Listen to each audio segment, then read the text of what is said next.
আমাদের আজকের গল্প অপচয়, কলমে অনিকেত সুনন্দা।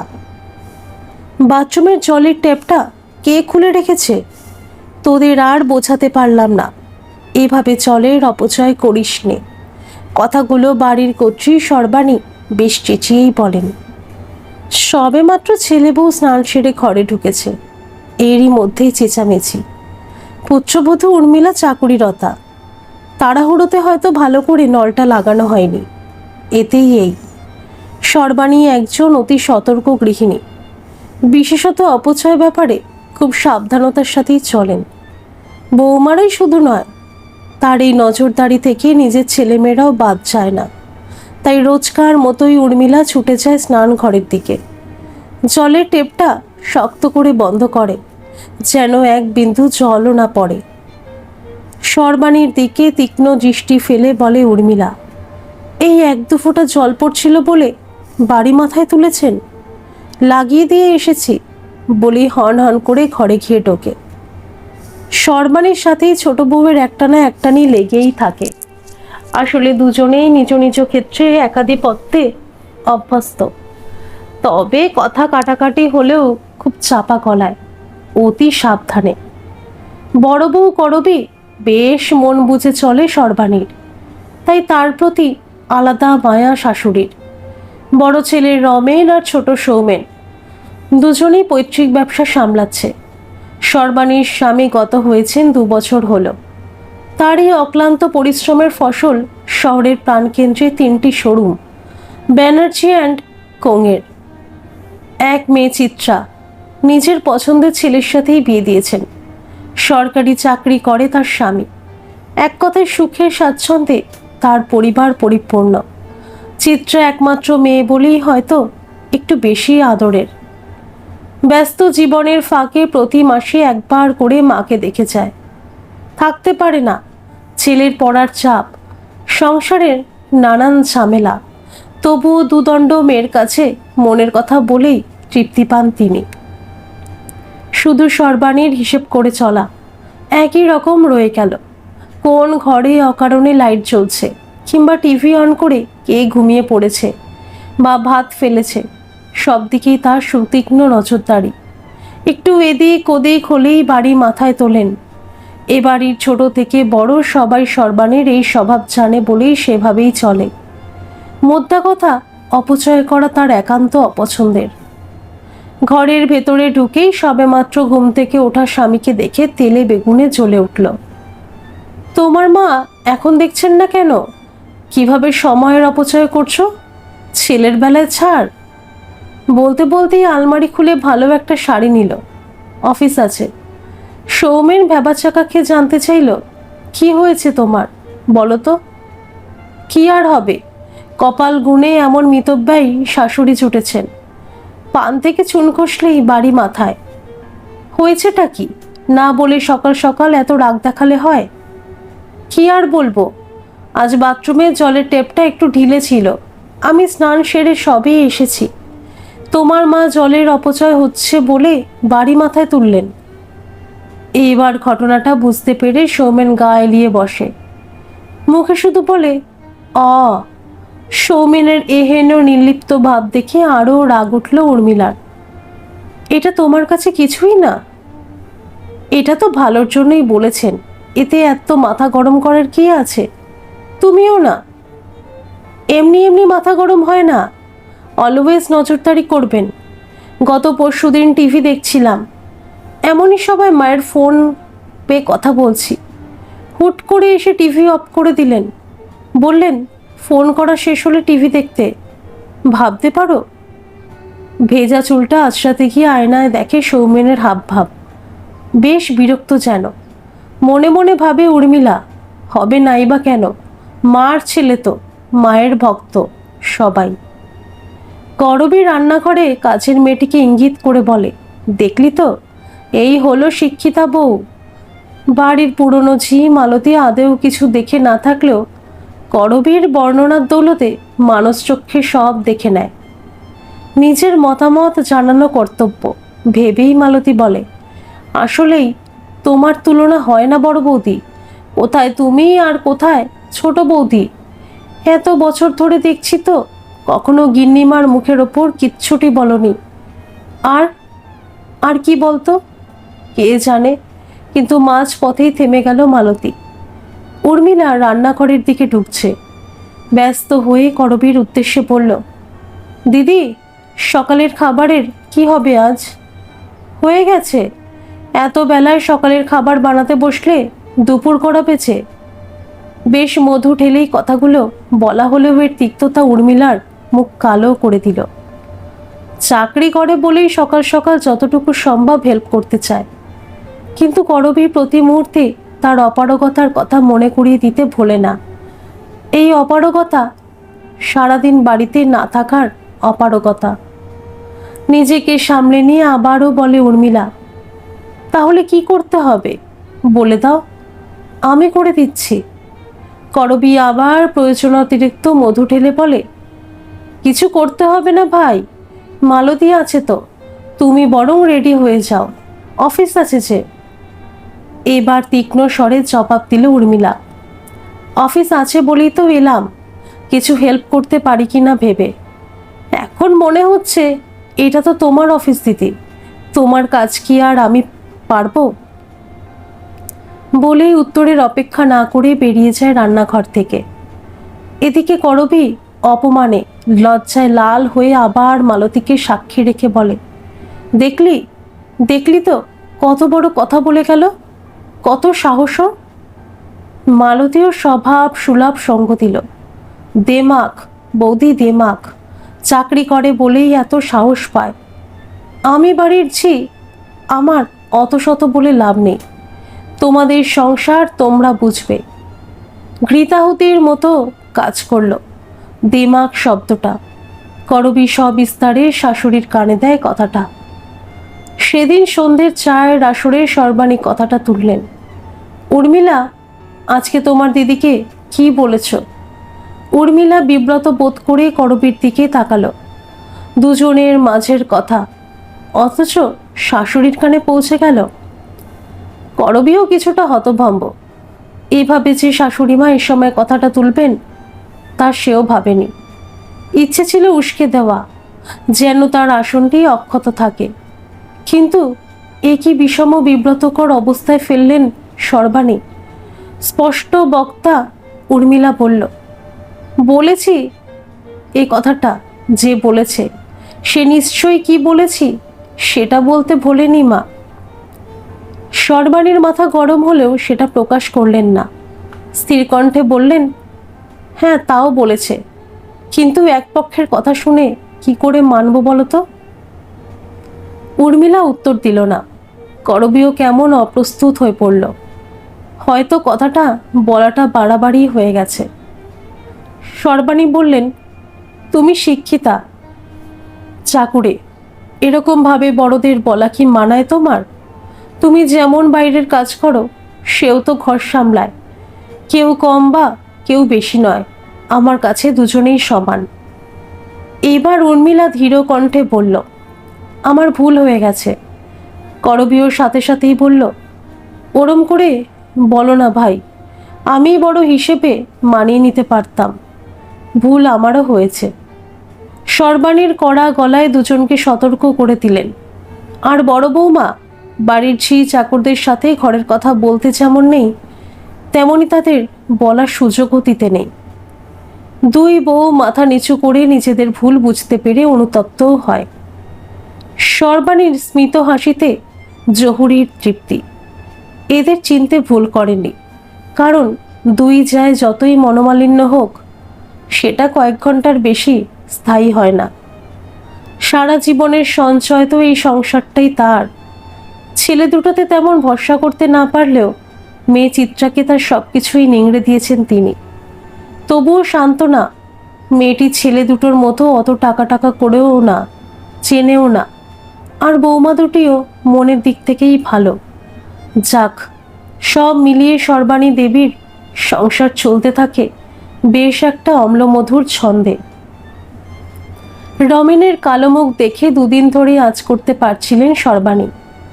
কিছু একটা হয়েছে, বারবার জানতে চাইল স্ত্রী করবীকে কথাটা বলেনি রমেন, তবে মায়ের কাছে বলতেই হলো।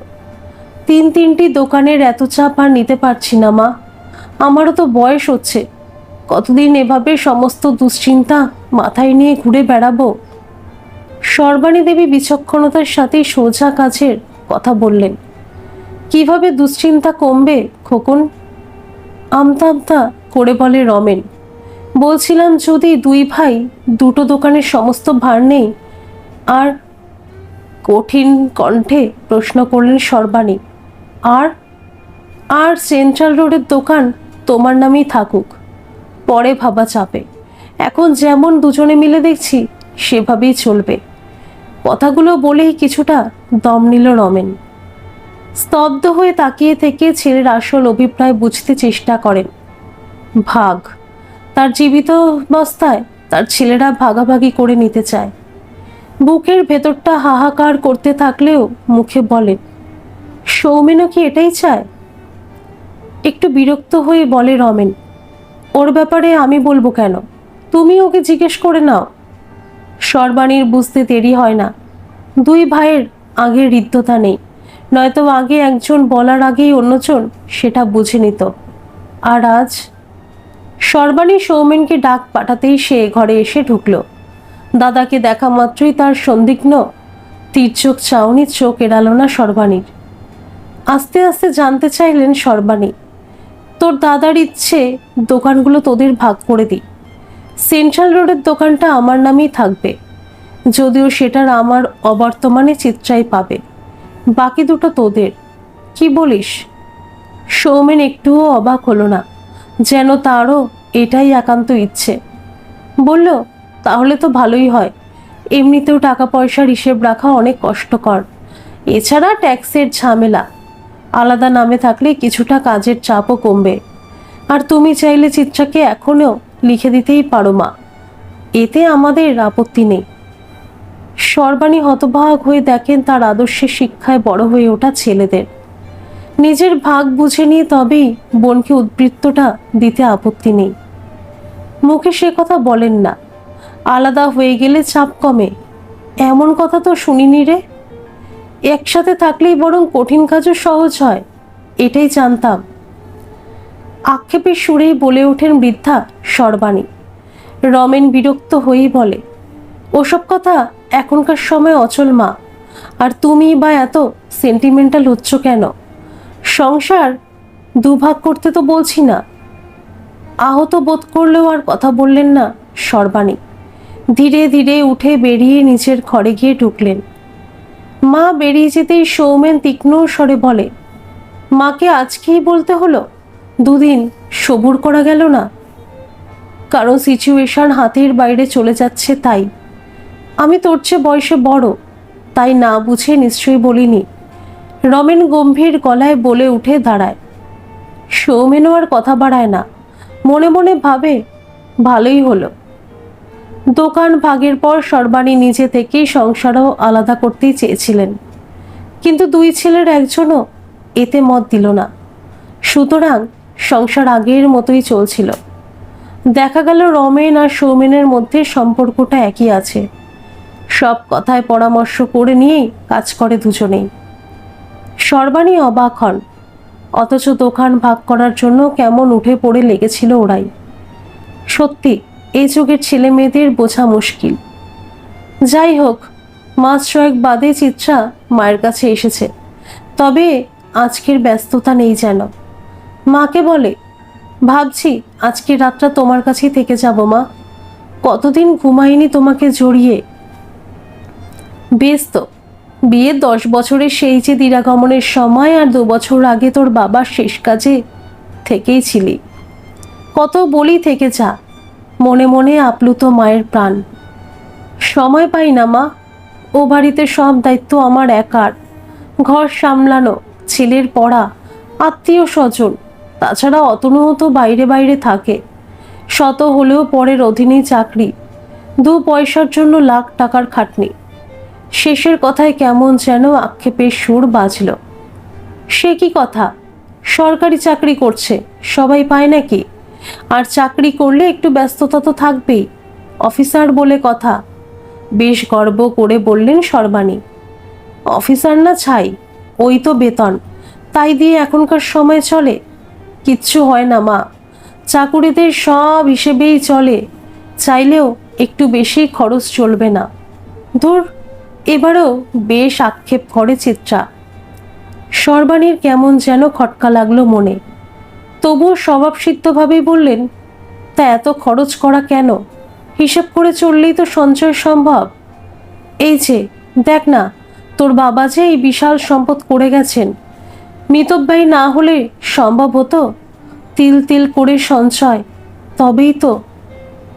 চিত্রা কিছুটা বিরক্ত হয়ে বলে, আর বাবার পরিশ্রমের সম্পত্তি তো ভাইয়েরা তো বেশ আরাম আয়েশেই আছে, গাড়ি বাড়ি সব তাদেরই।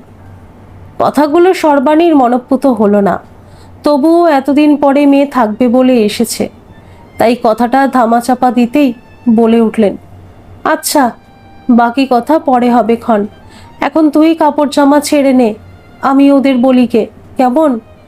বলতে বলতে বসার ঘরের দিকে গেলেন সর্বাণী। টিভিতে জি বাংলা সিরিয়ালে দুই বউ ব্যস্ত, দুজনেই ঘরের টিভি আছে, কিন্তু শাশুড়ির কড়া বার্তা, একসাথে বসে সন্ধ্যের সময় টিভি দেখা চাই। সারাদিন সবাই যে যার কাজেই ব্যস্ত থাকে, একটু সময় একসাথে কাটানো দরকার, এতে সম্পর্কে দূরত্ব আসে না। অতএব সেই নিয়ম চলছে করবীর বিয়ের পর থেকেই, যদিও তার বৌমারা এর পেছনে বিদ্যুৎ সাশ্রয়ী মনোভাবকেই আসল কারণ মনে করে।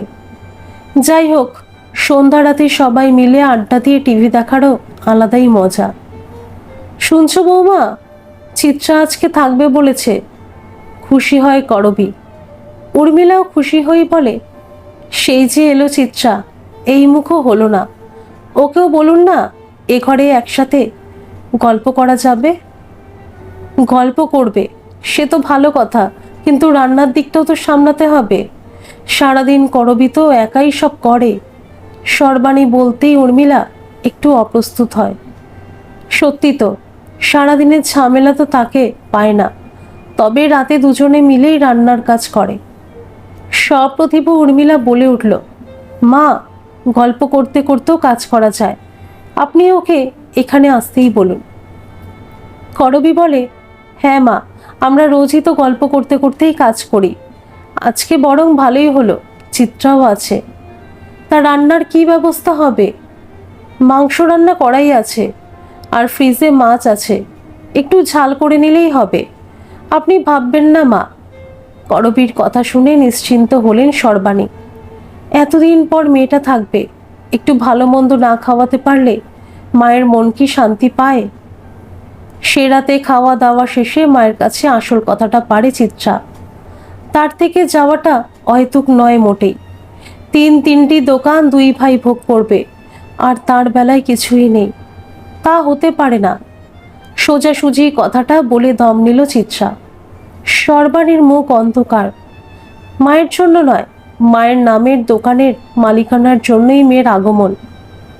চিত্রা বলছে, দেখো মা, আমিও তো তোমার সন্তান, বড় ওরা বা ছোটদা সব কিছু পাবে, আর আমি শুকনো মুখে থাকবো?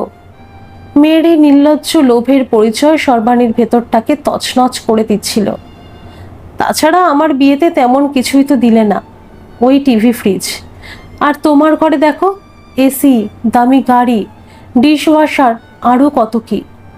চোখ দুটি লোভে জলজল করে ওঠে চিত্রার। একটা দোকান পেলে যা আয় হবে, দুদিনেই এরকম বিলাসবহুল জীবন কাটানো সম্ভব। সর্বাণী চুপ করে বসে থাকেন। চিত্রা আবারও বলে, আর মেয়েদের তো আইনি অধিকারও আছে সমান ভাগ নেওয়ার। এবার মুখ খুললেন সর্বাণী, তার মানে আমি যদি স্বেচ্ছায় রাজি না হই, তুই আইনি ব্যবস্থা নিবি? শান্ত অথচ কঠিন স্বর সর্বাণীর। উত্তর দেয় না চিত্রা, কেবল অপেক্ষা করে মায়ের উত্তরের। মা বললে দাদাদের কোনো আপত্তি টিকবে না। কিছু বলো মা, আমি তো এতদিন কিছুই চাইনি, ভেবেছিলাম তুমি নিজেই, কিন্তু তুমি দাদাদের দুটি দোকান লিখে দিলে, আর আমার বদলে নিজের নামে দোকান রাখলে। এটা কি ঠিক বলো? না, একদম ঠিক হয়নি। চল খোকনের সাথে কথা বলি গে, চল। মায়ের কথা শুনে ভ্যাবাচাকা খেয়ে যায় চিত্রা। এত সহজেই মেনে নিল মা? এরপর সৌজন্যতা দেখায়। এখন কেন? অনেক রাত হয়েছে, কালকে না হয়। দৃঢ় কণ্ঠেই বলেন সর্বাণী। আর দেরি নয়, ওদেরটা ওরা বুঝে নিয়েছে, তুই বাদ যাবি কেন? এখনই চল। বলেই হাতটা ধরে একরকম টেনে নিয়েই যেতে লাগলেন বড় ছেলের ঘরের দিকে। সদ্য ঘুম থেকে উঠে এলো রমেন আর সৌমেন দুজনেই, সাথে বৌমারাও। কেবল বাড়ির ছোটরা কেবল নিশ্চিন্ত ঘুমে। গভীর নিস্তব্ধতার মধ্যেই সর্বাণী বলে উঠলেন, চিত্রা বাবার সম্পত্তির ভাগ চায়। আমার নামে সেন্ট্রাল রোডের দোকানটা ওকে দিতে বলেছ, তোদের কি মত? অবাক হয় না দুই ভাই, খুব একটা বিস্মিতও নয় বউরেরাও। যেন এমন হবে জানাই ছিল। চিত্রাও স্বচ্ছন্দ হতে চেষ্টা করে। দেখো, আইনের চোখে তো আমিও বাবার সম্পত্তির সমান অংশীদার। সর্বাণী লক্ষ্য করলেন খুব সহজ প্রতিক্রিয়া রমেনের। সে তো ঠিক কথা। সৌমেন বলে উঠল, তবে আর দেরি কেন? ওর প্রাপ্যটা দিয়ে দিলেই হয়। মা, তোমার নামে যে দোকানখানা, সেটা চিত্রাকে লিখে দাও, আমাদের কোনো আপত্তি নেই। রমেনও সায় দেয়। চিত্রা ভীষণ খুশি। মনে মনে এত দেরি করে মায়ের কাছে মুখ খুলেছে বলে অনুতপ্ত হয়, নয়তো কবেই। সর্বাণী দেবী একটা দীর্ঘশ্বাস ফেলে বলেন, তাহলে সেরকমই ব্যবস্থা কর তোরা। বলেই ধীরে ধীরে উঠে গেলেন নিজের ঘরের দিকে। কিছুদিনের মধ্যেই সমস্ত ব্যবস্থা হয়ে গেল। চিত্রা নিজের পাওনাও বুঝে নিল। ছেলেরা তো আগেই সে পাঠ চুকিয়েছে, সবাই সবার পাওনাও বুঝে নিল। কিন্তু সর্বাণীর কি ওদের কাছ থেকে কিছুই পাওনা নেই? শুধু অন্যের দাবি মেটানোর জন্যই তার অস্তিত্ব? হাহাকার করে উঠেছে তার মন। মনে হলো আজীবনের সমস্ত আদর্শ শিক্ষা যা তিনি সেই ছোটবেলা থেকে ছেলে মেয়ের মধ্যে ঢেলে দিয়েছেন, সবই অপচয় মাত্র। মাসখানেক পরে যাক, নিরিবিলিতে ঝামেলাটা মিটে গেল। সৌমেন ব্যালকনিতে বেতের চেয়ারে বসে চায়ের কাপে চুমুক দিয়ে বলল, পাশেই বসা উর্মিলা জিজ্ঞেস করে, কিন্তু এত সব করার কি খুব দরকার ছিল? সেটা তুমি বুঝবে না উর্মি। সেই ছোটবেলা থেকেই মার চিত্রা অন্তপ্রাণ। যদি একবারও শুনতে পেতেন বাবার মৃত্যুর পরপরই রোজ একবার করে চিত্রা দোকানের ভাগের জন্য জ্বালাতন করছে, এমনকি আমরা তেমন পাত্তা দিইনি বলে আইনের ভয় দেখাচ্ছে, তাহলে মার কি অবস্থা হতো জানো? বলেই সৌমেন আবার চুমুক দিল চায়ের কাপে। তাই দাদা এই বুদ্ধি বের করলো, আমাদের কাছ থেকে মা অলওয়েজ নেগেটিভটাই আশা করে, তাই আমরা ভাগ করতে চাই বললে মায়ের সহ্য হবে। যদিও সবকিছুই আজও মায়ের নামেই করা আছে। তাই যখন চিত্রা সরাসরি দাবি করল, মা তেমন আঘাত পাননি, বরং ভেবেছেন ছেলেরা চাইতে পারলে মেয়ের কি দোষ। বাস, কাজ হয়ে গেল। বলেই একটা তৃপ্ত হাসিতেই ঘর ভরিয়ে তোলে সৌমেন। উর্মিলা মুগ্ধ চোখে দেখতে থাকে সৌমেনের নিষ্পাপ হাসি, আর মনে মনে গর্বে বুক ভরে যায়। এমনই সময় দরজা খুলে ঢুকলেন সর্বাণী, হাতে পুজোর প্রসাদ। এদিকে করবীকে সবকিছু বলে দিয়ে রমেন সতর্ক করে দিয়েছিল, ভুলেও এসব মাকে বলতে চেও না। পরে যেই ভয় এত সব কিছু করা, সেই বিপদই ঘটবে। মা সহ্য করতে পারবেন না। না গো, আমি কি এত বোকা নাকি? চিত্রা যে বাবা মারা যাওয়ার পর থেকেই। এ কথা আমি বলেছি কখনো কাউকে? বলেই করবী কি যেন ভাবলো খানিকক্ষণ। এরপর আস্তে আস্তে বলল, আমাদের বিল্টু তার বাবা কাকার মতো হবে তো গো? আমাকে এমন করেই ভালোবাসবে? বলতে বলতে চোখে জল এলো করবীর। রমেন স্ত্রীর চোখের জল মুছে দিতে দিতে বলে, কাঁদছো কেন পাগলি? মা, এখানে একটা সই লাগবে তোমার। একটা কাগজ হাতে দাঁড়িয়ে সৌমেন, পেছনে রমেনও। এটা কি? সর্বাণী জানতে চাইলেন। ইনকাম ট্যাক্সের কাগজ, তুমি সই করে দিলে জমা দিয়ে দেবো আজকেই। রমেন বলতেই সর্বাণী প্রশ্ন করেন, কেন, আমার সই দিয়ে কি হবে? আর তোদের দোকানের কাগজে আমি কেন সই করতে যাব? কারণ যার মালিকানা তার সই ছাড়া কাগজগুলো জমা নেবে না মা। সৌমেন বলে উঠল। জিজ্ঞাসু চোখে দুই ছেলের দিকে তাকালেন সর্বাণী। সৌমেন হাঁটু গেড়ে সামনে বসে মায়ের। আমাদের দোকান কোথায় মা? সব তোমার, তাই তোমার সই ছাড়া কিচ্ছু হবার নয়। জানি, সেদিন সমুর ঘরে প্রসাদ দিতে না গেলে এত বড় সত্যটা আমি কোনোদিনও জানতেই পারতাম না। তখন নিজের কানেই সব শুনলাম। তবে তোরা কেন মিথ্যে বললি আমায়? জানতে চান সর্বাণী। দুই ছেলেই অবাক হয়। মা জানেন সব? সবচেয়ে বড় দোকানটা দিয়ে দিলি, অথচ চিত্রা সারা জীবন তার সব শখ আহ্লাদ তার ইচ্ছে মতো পূরণ করেছে। এবারেও বঞ্চিত করতাম না, কিন্তু তার মাকে ভাইদেরকে বিশ্বাস হলো না। সে যা বলেই আঁচলে চোখ মুছলেন সর্বাণী। কিন্তু এই যে ভাগ চাই বলে আমার কাছে নিজেদের ছোট করলি, এতে কি লাভ হলো তোদের? ষাটোর্ধ্ব সর্বাণীর প্রশ্নের উত্তরেই রমেন বলে ওঠে, তুমি তো বলতে মা, জীবনের সব ক্ষেত্রে লাভ লোকসানের হিসেব চলে না। আনন্দ শ্রুতে চোখ ভিজে গেল সর্বাণীর। না, জীবনের সবটুকুই অপচয় করেননি তিনি। ধন্যবাদ সকল বন্ধুরা। এই গল্পটি যদি আপনাদের ভালো লেগে থাকে তাহলে অবশ্যই একটা লাইক করে দেবেন। আর এই চ্যানেলে নতুন হয়ে থাকলে চ্যানেলটিকে সাবস্ক্রাইব করে আমার পাশে থাকবেন। আর পাশে থাকা বেল আইকনটিকে প্রেস করে দেবেন যাতে সমস্ত গল্পের নোটিফিকেশনগুলি সবার প্রথমে আপনাদের কাছে পৌঁছে যায়।